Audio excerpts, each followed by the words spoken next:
بسم اللہ الرحمن الرحیم۔ السلام علیکم۔ آج کی جو اپڈیٹس ہیں وہ جابس کے بارے میں ہیں۔ جو لوگ بھی ابو ظہبی کی 3 اپڈیٹس ہیں۔ ایک پہلی اپڈیٹس ہے جو لوگ بھی ابو ظہبی میں جاب کرتے تھے اور ان جاب سے جو ہے وہ ان کو سیلری نہیں مل رہی تھی 6 مہینے سال سے، اب وہ اپنی سیلری لے سکتے ہیں اس کمپنی سے، کیونکہ عدالت نے تمام کمپنیوں کو حکم دے دیا جو 40 ملین درہم جو تھے لوگوں کے بقایا جات سیلری کے تھے، انہوں نے کہا فٹافٹ واپس دو۔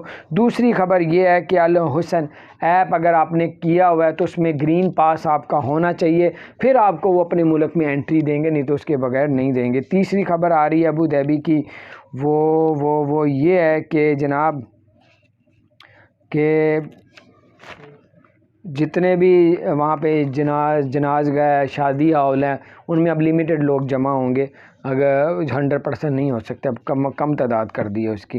اور ایمریٹس ایئر لائن نے 3 ملکوں میں پابندی لگائی تھی، 2 ملکوں پہ مزید اور پابندی لگا دی۔ اپنا خیال رکھیں، چینل کو سبسکرائب نہیں، وہ 2 ملک بھی جو ہے وہ بھی افریقہ کے ہیں۔